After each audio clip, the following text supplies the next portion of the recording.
ஹரியானா சட்டமன்ற தேர்தல் நெருங்கி வருவதால் பாஜக மற்றும் காங்கிரஸ் கட்சிகள் தீவிரமான களப்பணியில் ஈடுபட்டு வருகின்றன. கடந்த 10 ஆண்டுகளாக ஆளும் கட்சியாக இருப்பதால் கட்சியின் மீதான அதிருப்தி பாஜகவிற்கு சவாலாக இருப்பது போல் உட்கட்சி பூசல்கள் காங்கிரசுக்கு மிகப்பெரிய சவாலாக மாறியிருக்கிறது. போதாக்குறைக்கு 2 கட்சிகளுக்கும் மேலும் தலைவலியை ஏற்படுத்தியிருக்கிறது அதிருப்தி தலைவர்களின் சுயேட்சை அவதாரம். ஹரியானாவில் வரும் அக்டோபர் மாதம் 5ஆம் தேதி ஒரே கட்டமாக 90 சட்டமன்ற தொகுதிகளுக்கும் வாக்குப்பதிவு நடத்தப்பட்டு அக்டோபர் 8 அன்று முடிவுகள் வெளியாகும் என்று அறிவித்திருக்கிறது தேர்தல் ஆணையம். பாஜக, காங்கிரஸ் என ஹரியானாவின் 2 முக்கிய கட்சிகளுக்கும் கடுமையான போட்டி நிலவி வருகிறது. இந்நிலையில் தான் 2 கட்சிகளிலும் போட்டியிட வாய்ப்பு மறுக்கப்பட்டவர்கள் கட்சியிலிருந்து விலகி சுயேட்சை போட்டியாளர்களாக களத்தில் குதித்திருக்கின்றனர். ஹரியானாவில் 90 சட்டமன்ற தொகுதிகளில் மொத்தம் 1031 வேட்பாளர்கள் களமிறங்குகின்றனர். காங்கிரஸில் வாய்ப்பு மறுக்கப்பட்ட 36 தலைவர்களும் பாஜகவில் வாய்ப்பு மறுக்கப்பட்ட 33 தலைவர்களும் கட்சிகளின் அதிகாரப்பூர்வ வேட்பாளர்களுக்கு எதிராக போட்டியில் இறங்கியிருக்கின்றனர். வேட்பாளர் மனுவை திரும்ப பெறுவதற்கான கால அவகாசத்திற்குள் இரு கட்சிகளும் தங்கள் கட்சியிலிருந்து பிரிந்து சென்றவர்களை சமாதானம் செய்ய முயற்சித்தது. அதன் பலனாக சிலர் மட்டுமே தங்கள் வேட்புமனுவை திரும்ப பெற்றனர். அதிருப்தி தலைவர்களின் இந்த சுயேட்சை பிரவேசம் தேர்தலில் கட்சிகளின் வெற்றிக்கு எந்த அளவுக்கு தாக்கத்தை ஏற்படுத்தப் போகிறது என்பதே இப்போது மிகப்பெரிய கேள்வியாக மாறியிருக்கிறது.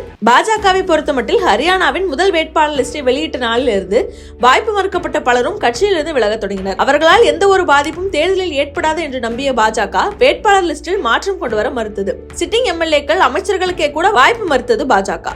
ஆனால் சீனியர் தலைவர்களே கட்சியிலிருந்து விலகத் தொடங்கியதால் கட்சிக்குள் சலசலப்பு ஏற்பட்டது. முன்னாள் சட்டமன்ற துணை சபாநாயகர் சந்தோஷ் யாதவ், கட்சியின் செய்தி தொடர்பாளர் சத்யவிரத் சாஸ்திரி போன்றோர் கட்சியிலிருந்து விலகினர். அதே நேரம் பாஜக துணைத் தலைவர் ஜிஎல் சர்மா, முன்னாள் அமைச்சர் கரண்தேவ் கம்போஜ் போன்றோர் கட்சியிலிருந்து விலகி காங்கிரஸில் இணைந்தனர். இப்படி அடிமேல் அடி வாங்க தொடங்கியது பாஜக. ஹரியானாவின் முன்னாள் முதல்வர் மனோகர் லால் கட்டர், முதல்வர் நயாப் சிங் சைனி, மாநில பொறுப்பாளர் பிப்லப் தேவ் கட்சியை விட்டு விலகியவர்களை நேரடியாக சந்தித்து சமாதான பேச்சுவார்த்தையில் ஈடுபட்டனர். இன்னொரு புறம் காங்கிரஸில் 90 தொகுதிகளில் போட்டியிட 2556 பேர் மனு அளித்ததாக சொல்லப்படுகிறது. இதனால் பலருக்கும் வாய்ப்பு மறுக்கப்பட்டது. கட்சியிலிருந்து பிரிந்து சென்றவர்களையும் அதிருப்தி இருப்பவர்களையும் சந்தித்து பிரச்சனையை சரி செய்வதற்கான டாஸ்கை முன்னாள் முதல்வர் பூபேந்திர சிங் ஹூடாவின் குடும்பத்திடம் ஒப்படைத்திருக்கிறது காங்கிரஸ் தலைமை. இத்தேர்தல் காங்கிரசுக்கும் பாஜகவிற்கும் பலப்பரிச்சையாக இருக்கும் என்பதால் இந்த சுயேட்சை வேட்பாளர்கள் பிரிக்கும் வாக்குகள் முக்கியமானதாக பார்க்கப்படுகிறது. குறிப்பாக இரு கட்சிகளுக்கும் கடுமையான போட்டி நிலவக்கூடும் கர்னல், ஃபரிதாபாத், ஜிந்த், கோஸ்லி, பாவல், ரேவரி போன்ற தொகுதிகளில் இந்த சுயேட்சைகள் பிரிக்கும் வாக்குகள் டிசைடிங் வாக்குகளாக இருக்கும் என்று எதிர்பார்க்கப்படுகிறது.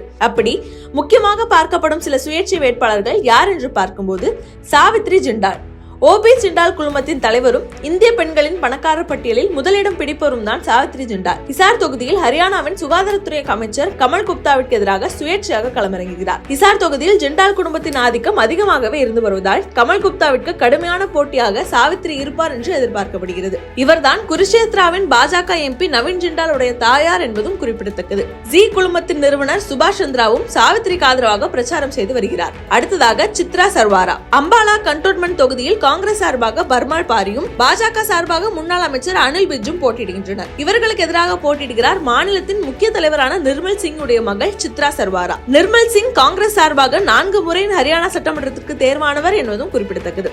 அதே நேரம் வாய்ப்பு மறுக்கப்பட்டு ஆனால் கட்சியிலிருந்தும் விலகாமல் கட்சிக்குள்ளேயே இருக்கும் சில அதிருப்தி தலைவர்களும் தங்கள் வேட்பாளர்களுக்கு எதிராக செயல்படுவதாகவும் சொல்லப்படுகிறது. இப்படி நாளுக்கு நாள் பாஜக, காங்கிரஸ் என இரு கட்சிகளுக்கும் சவால்கள் அதிகரித்து வருவதால் எந்த கட்சி வெற்றி அடைய போகிறது என்கிற எதிர்பார்ப்பு அதிகமாகி இருக்கிறது.